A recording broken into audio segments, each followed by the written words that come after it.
du septuple champion du monde, car l'objectif de l'Espagnol, c'est pratiquement renverser une montagne, revenir sur la tête de course pour terminer le plus haut sur la feuille des temps. À l'extinction des feux, le départ de ce Grand Prix du Japon. Michael Schumacher sur la gauche de l'écran qui s'élance parfaitement, Felipe Massa à droite, les deux Toyota qui échangent leur position et derrière les Renault qui n'ont pas réussi à prendre l'ascendant sur les Toyota. Il y a Renault qui protège sa position, Alonso à l'intérieur et c'est déjà une Toyota de passé. Non, il résiste pour l'instant Trulli. Le point aux avant-postes, pas de souci. Et oui, il est passé, Alonso. Une monoplace de dépassé pour l'Espagnol. C'est Trulli qui a réussi à ne pas contenir finalement Alonso. Alonso en 4e position maintenant à l'assaut de Ralf Schumacher. Ouais, un départ difficile, vous l'avez vu magnifiquement fait par Fernando qui s'est précipité à l'extérieur. Très autoritaire, Jacques. Oui, il fallait qu'il soit autoritaire, on vous l'a dit. Est-ce qu'il va prendre ces risques-là? On va voir s'il va être autoritaire maintenant sur Alf. À mon avis, il va l'être. Et il fait tout, Fernando Alonso, vous l'avez vu, hein, il est partout sur les trottoirs, à droite, à gauche, il fait vraiment... Et regardez ici, oui, magnifique. Il est parti en soleil, il a réussi à se récupérer de justesse, Godspeed, bien vu. Très rapide ici, comme endroit, c'est à l'abord de la grille de départ. Mauvaise pioche. Et Fisichella qui était revenu à 1 seconde 3 simplement de Trulli, encore un petit peu plus au dernier tour, fait la bonne opération. Et il est passé. On l'avait dit. Allez, il faudrait qu'on nous remontre ça parce que c'est ce qu'on avait prévu, être le plus proche possible à la chicane et à la réaccélération, prendre l'aspiration, les savait un peu plus rapide en vitesse de pointe. La confirmation. Et oui, on s'en est aperçu hein, dans le 130 heures où Trulli, où Alonso revenait fortement sur la Toyota. Ce serait bien que le réalisateur suive un petit peu plus ça avec un peu plus d'attention. Oui, parce que tout à l'heure déjà il nous a trompé une première fois. Et meilleur temps dans le premier secteur pour Alonso qui en remet un coup. Regardez ici. Ah, voilà. Et il faut y aller là. Là, il faut prendre tous les risques. Ouais, côte à côte, impeccable. Imparable. Magnifique. Mention spéciale à Ralf qui n'a pas du tout fait l'anti-jeu. Ouais. Bien sûr. Tout de suite vous taclez. C'est de la rose. On est quand même au 20e tour sur 50.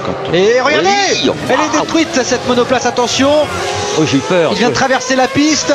La Spiker. Ah, la Spiker qui a laissé dans le mur le train arrière pratiquement en revoyant ce qui s'est passé. Oh là non, ça c'est alors pas... ça, c'est anormal. Un aileron. Un défaut à mon avis à l'arrière. Ouais, c'est pas un aileron, Jean-Louis, c'est la suspension arrière qui a cassé l'aileron.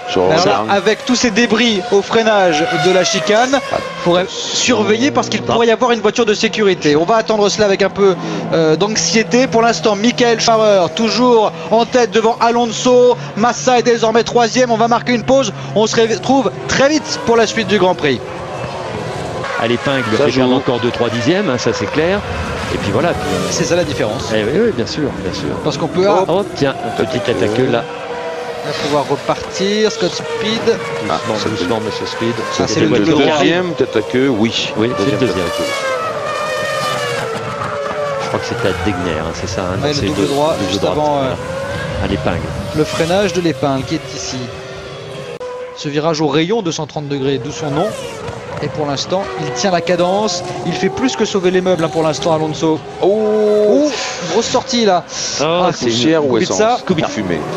Alors même endroit exactement. Il est sorti aux essais. Voilà, et que Speed surtout, quelques instants. Et Montagny. Et Franck qui avait fait une très très belle séance sous la pluie. Vous savez que Franck, c'est un gros client sous la pluie. Ouh là là, oui, il est parti loin. Et il s'en sort bien, hein, il a fait. Parce que là, vous verrez, il y a des pneus, vous les voyez ici, qui sont très très mal placés. Je sais pas s'il a pas un peu touché quand même. Hein, on va marquer une pause et on se retrouve pour la suite et pour la fin de ce Grand Prix. À très vite. Fernando Alonso en tête du Grand Prix du Japon à seulement 16 boucles du but, coup de théâtre au 36e tour. Nous allons vous remontrer l'image. Michael Schumacher faisait un Grand Prix exceptionnel et puis un peu de fumée à la fin du premier partiel. Il a quand même tout donné et c'est son moteur qui vient de rendre l'âme. Michael Schumacher, septuple champion du monde, qui faisait tout ce qu'il pouvait pour prendre la tête du championnat et peut-être marquer de précieux points dans l'optique du sacre, trahi par sa mécanique comme Alonso avait été trahi il y a de cela quelques Grands Prix à l'occasion du Grand Prix d'Italie. Un moteur cassé partout et c'est le championnat qui est bouleversé car c'est désormais Alonso qui se retrouve en tête. tête. On vous l'avait dit en début de retransmission, tout peut arriver en Formule 1. Rappelez-vous, en Chine, c'était Renault qui était les plus forts et c'était un énorme Michael Schumacher qui avait réussi à s'imposer. Et bien cette fois, c'était lui, ce septuple champion du monde que l'on voit à l'image, déçu évidemment, frustré et sans doute consterné par cette casse moteur Ferrarissime chez Ferrari. Et bien cette casse moteur, ça rend cette casse moteur qu'avait eu Alonso, et du coup regardez au championnat, c'est désormais Alonso qui reprend la main avec 10 points d'avance, tout cela est virtuel, mais avec 10 points d'avance au championnat pilote. Rien n'est terminé, la Scuderia Ferrari ne casse jamais ses moteurs parce qu'il travaille beaucoup pour cela, et regardez, ça peut arriver, c'est arrivé également à Alonso, donc rien n'est terminé, il reste 15 tours de course, 15 tours pour Felipe Massa pour mettre la pression sur Alonso et permettre peut-être à Michael Schumacher d'obtenir un nouveau sacre. Regardez, hein, on voit le langage corporel, il est forcément consterné. Regardez ici, on est dans le double droite à l'issue des longs S de Suzuka, une petite fumée, et Alonso qui va passer, Michael Schumacher qui va devoir s'arrêter sur le côté. Là c'est la course qui est décapitée, messieurs. Et oui, et puis alors non seulement décapitée, alors on pourra toujours se poser la question, est-ce que l'on n'a pas pris un peu de risque chez Ferrari pour ce Grand Prix? On sait qu'on va clarifier les moteurs pour les saisons à venir, alors est-ce qu'on n'a pas fait un peu comme Alonso l'avait dit à Monza? Je ne le pense pas, moi. Jean-Louis, qu'est-ce que vous en pensez? Non, parce que Michael Schumacher n'a pas changé de moteur, ce sont les Red Bull de Coulthard et de Dornbus qui ont les moteurs neufs et qui seront les moteurs évolution pour l'an prochain. Chez Schumacher, le moteur a simplement, il n'a pas résisté aux deux Grands Prix sur Alonso, et je me demande, oh là, Schumacher, ça va être une épreuve difficile à passer, ça aussi. Ça va être plus difficile. Et je me demande si on lui a pas dit. Et regardez, ça pourrait relancer parce que c'est complètement à l'extérieur de la chicane. Weber qui vient de sortir et de détruire l'avant gauche de sa monoplace. On voit Alonso qui vient de passer devant l'Australien. Drapeau jaune à cet endroit. Peut-être la voiture de sécurité va faire son apparition. Là, ici, c'est le voilà. Il est dehors. Il tape. Il tape fort, hein. Avant, arrière puis avant. Alors, je me demande si c'est pas un petit peu la fatigue qui commence à jouer là, ou alors il y avait un piège dans la chicane. Attention, très difficile comme circuit, Jacques, hein. Le plus difficile de la saison. Voilà, il est sorti de la monoplace. On n'a pas vu, mais peut-être qu'il a loupé là, tout simplement la chicane, vous savez, parce qu'il a réaccélérant trop fort. C'est très bizarre. Mais bon, c'est un endroit difficile parce que cette sortie de chicane, cette courbe-là, vous voyez qui paraît comme une ligne droite, ça tourne beaucoup et on peut être un peu sous-viré et partir à l'extérieur en gardant évidemment le pied à fond. Regardez. Sur coup, hein. Il est à l'extérieur. Il est à l'extérieur, voilà comme ce que je vous ai dit. Voilà, il est à l'extérieur, il continue d'être resté à fond, il veut s'en sortir. C'est erreur. Comme Speed, hein, tout à l'heure, ça a failli mal se passer, plus mal se passer pour Speed, il s'en est mieux sorti, l'américain.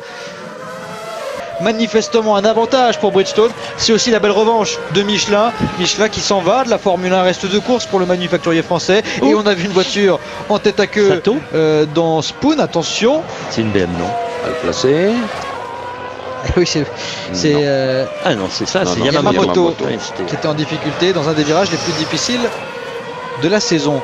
D'être 2 fois champion du monde que de remporter un premier titre. Et bien pour l'instant, Renault et Alonso sont sur le bon chemin après avoir dominé la première moitié de saison. Ils avaient dû subir la domination de la Scuderia Ferrari, le retour de Michael Schumacher, et maintenant à une course seulement de la fin de saison avec le Grand Prix du Brésil en point de mire. Alonso qui empoche le 7e succès de la saison et qui empoche les 10 points de la victoire, ce qui lui permet de prendre un avantage de 10 points sur Michael Schumacher au championnat pilote. Il a réussi à sauver la situation et il le sait, le rodéo de l'Espagnol, le tout à 170 km/h.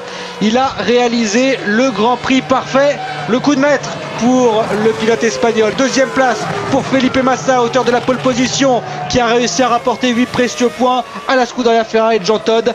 Et puis la 3e place pour Giancarlo Fisichella, qui remplit son boulot du côté de chez Renault et qui va apporter 16 points pour le championnat constructeur pour l'écurie Renault. Alonso, Massa, Fisichella, de Renault sur le podium de ce Grand Prix du Japon. Button en 4e place, la 5e pour Raikkonen, la 6e pour Trulli, la 7e pour Ralf Schumacher. Et on va surveiller le dernier tour avec la lutte entre Heidfeld et Kubica pour le point de la 8e place. Il y a moins d'1 seconde d'écart entre les deux pilotes. On va les voir débouler dans quelques instants. Non, on est sur Fernando Alonso. On va surveiller d'un côté l'arrivée de ce Grand Prix avec pour la 8e place la lutte entre Heidfeld et entre Kubica. alors que Alonso rejoue enfin les castagnettes. C'est sa première victoire depuis le Grand Prix du Canada il y a plus de 3 mois. Alonso commençait à trouver le temps long et il finit par réussir un magnifique Grand Prix et s'imposer à Hedfeld qui termine 8e. Cette fois-ci c'est officiel, 8 dixièmes devant son coéquipier. Alonso, vainqueur de ce Grand Prix du Japon avec la manière. Massa 2e, Fisichella 3e. Alonso qui s'empare de la tête du championnat pilote, qui la récupère plus exactement. Et Renault qui fait le break au championnat constructeur. Je vous invite à marquer une courte pause. On se retrouve pour la cérémonie du podium. À très vite.